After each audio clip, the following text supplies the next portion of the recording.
ॐ श्रीगणेशाय नमः। अथ श्री संकटनाशन गणेश स्तोत्र। प्रणम्य शिरसा देवं गौरीपुत्रं विनायक। भक्तावासं स्मरे नित्यं मायुष्कामार्थसिद्धये। प्रथमं वक्रतुण्डं च एकदन्तं द्वितीयक। तृतीयं कृष्णपिङ्गाक्षं गजवक्त्रं चतुर्थक। लम्बोदरं पञ्चमं च षष्ठं विकटमेव च। सप्तमं विघ्नराजेन्द्र धूम्रवर्णं तथाष्टमम्। नवमं भालचन्द्रं च दशमं तु विनायक। एकादशं गणपते द्वादशं तु गजानन। द्वादशैतानि नामानि त्रिसन्ध्यम्य पठेन्नरः। न च विघ्नभयं तस्य सर्वसिद्धिकरं परा। विद्यार्थी लभते विद्या धनार्थी लभते धना। पुत्रार्थी लभते पुत्रान् मोक्षार्थी लभते गते। जपेत् गणपतिस्तोत्रम् षड्भिर्मासैः फलं लभेत्।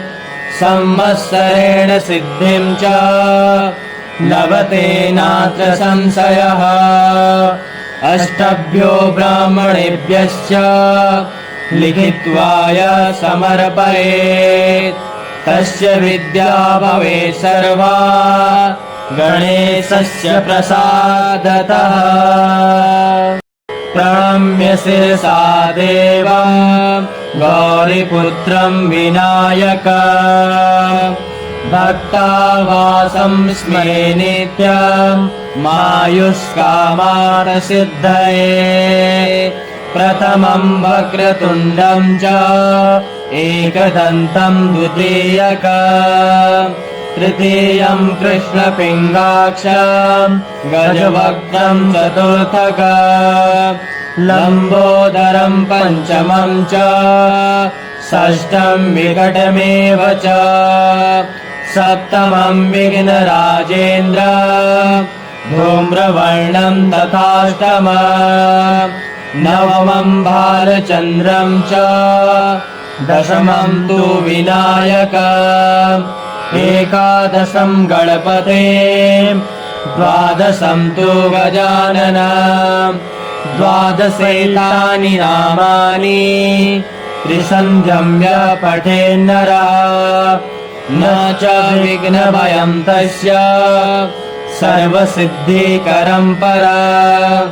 विद्यार्थी लभते विद्या धनार्थी लभते धना। पुत्रार्थी लभते पुत्रान् मोक्षार्थी लभते गते। जपेत् गणपतिस्तोत्रम् षड्भिर्मासैः फलं लभेत्। संवत्सरेण सिद्धिं च लभते नात्र संशयः। अष्टभ्यो ब्राह्मणेभ्यश्च लिखित्वाय समर्पयेत्। तस्य विद्या भवेत् सर्वा गणेशस्य प्रसादतः। प्रणम्य शिरसा देवं गौरीपुत्रं विनायक।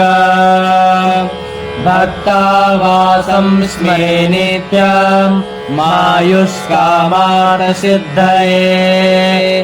प्रथमं वक्रतुण्डं च एकदन्तं द्वितीयक।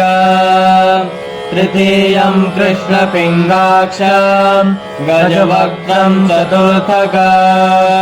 लम्बोदरं पञ्चमं च षष्ठं विकटमेव च।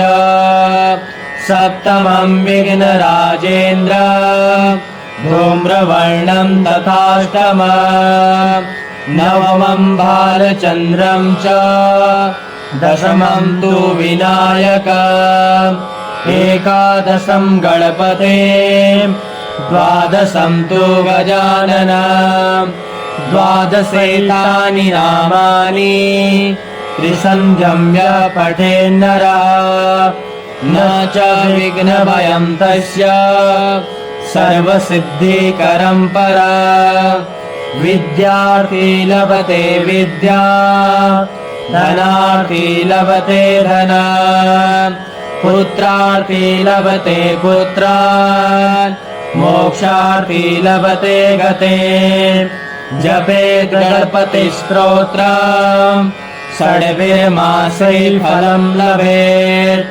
संवत्सरेण सिद्धिं च लभते नात्र संशयः अष्टभ्यो ब्राह्मणेभ्यश्च लिखित्वाय समर्पयेत् तस्य विद्या भवेत् सर्वा गणेशस्य प्रसादतः प्रणम्य शिरसा देवं गौरीपुत्रं विनायकम् भक्तावासं स्मरे नित्यं मायुष्कामार्थसिद्धये प्रथमं वक्रतुण्डं च एकदन्तं द्वितीयकम् तृतीयं कृष्णपिङ्गाक्षं गजवक्त्रं चतुर्थकम् लम्बोदरं पञ्चमं च षष्ठं विकटमेव च सप्तमं विघ्नराजेन्द्र धूम्रवर्णं तथाष्टमम् नवमं भालचन्द्रं च दशमं तु विनायकम् एकादशं गणपते द्वादशं तु गजाननम्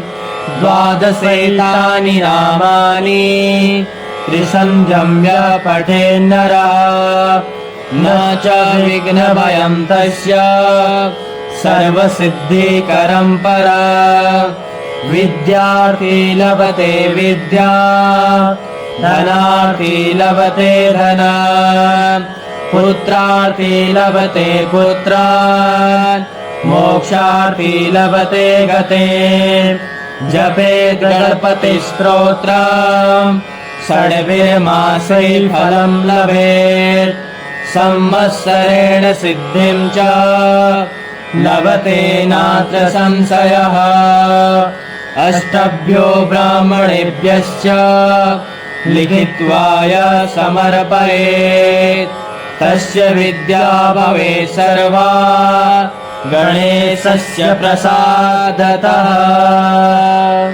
प्रणम्य शिरसा देवं गौरीपुत्रं विनायकम् भक्तावासं स्मरे नित्यं मायुष्कामार्थसिद्धये प्रथमं वक्रतुण्डं च एकदन्तं द्वितीयकम् तृतीयं कृष्णपिङ्गाक्षं गजवक्त्रं चतुर्थकम् लम्बोदरं पञ्चमं च षष्ठं विकटमेव च सप्तमं विघ्नराजेन्द्र धूम्रवर्णं तथाष्टमम् नवमं भालचन्द्रं च दशमं तु विनायकम् एकादशं गणपते द्वादशं तु गजाननम् द्वादशैतानि नामानि त्रिसन्ध्यम्य पठेन्नरः न च विघ्नभयं तस्य सर्वसिद्धिकरं परा विद्यार्थी लभते विद्या धनार्थी लभते धना पुत्रार्थी लभते पुत्रान् मोक्षार्थी लभते गते जपेत् गणपतिस्तोत्रम् षड्भिर्मासैः फलं लभेत् संवत्सरेण सिद्धिं च लभते नात्र संशयः अष्टभ्यो ब्राह्मणेभ्यश्च लिखित्वा य समर्पयेत् तस्य विद्या भवेत् सर्वा गणेशस्य प्रसादतः प्रणम्य शिरसा देवं गौरीपुत्रं विनायक भक्तावासं स्मरे नित्यं मायुष्कामार्थसिद्धये प्रथमं वक्रतुण्डं च एकदन्तं द्वितीयकं तृतीयं कृष्णपिङ्गाक्षं गजवक्त्रं चतुर्थकं लम्बोदरं पञ्चमं च षष्ठं विकटमेव च सप्तमं विघ्नराजेन्द्र धूम्रवर्णं तथाष्टमं नवमं भालचन्द्रं च दशमं तु विनायकम् एकादशं गणपते द्वादशं तु गजानन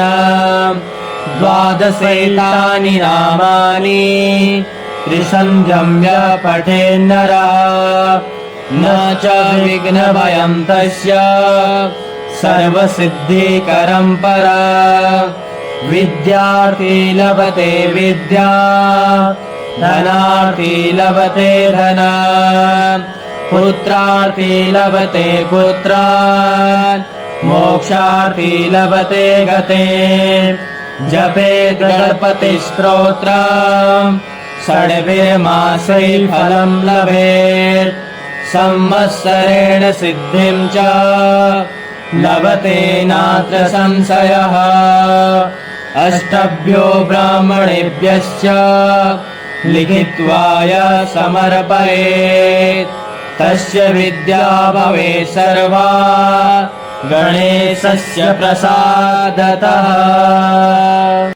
प्रणम्य शिरसा देवं गौरीपुत्रं विनायक भक्तावासं स्मरे नित्यं मायुष्कामार्थसिद्धये प्रथमं वक्रतुण्डं च एकदन्तं द्वितीयकं तृतीयं कृष्णपिङ्गाक्षं गजवक्त्रं चतुर्थकं लम्बोदरं पञ्चमं च षष्ठं विकटमेव च सप्तमं विघ्नराजेन्द्र धूम्रवर्णं तथाष्टमं नवमं भालचन्द्रं च दशमं तु विनायकम् एकादशं गणपते द्वादशं तु गजानन द्वादशैतानि नामानि त्रिसन्ध्यं य पठेन्नरः न च विघ्नभयं तस्य सर्वसिद्धिकरं परा विद्यार्थी लभते विद्या धनार्थी लभते धना पुत्रार्थी लभते पुत्रान् मोक्षार्थी लभते गते जपेत् गणपतिस्तोत्रम् षड्भिर्मासैः फलं लभेत् संवत्सरेण सिद्धिं च लभते नात्र संशयः अष्टभ्यो ब्राह्मणेभ्यश्च लिखित्वा य समर्पयेत् तस्य विद्या भवेत् सर्वा गणेशस्य प्रसादतः।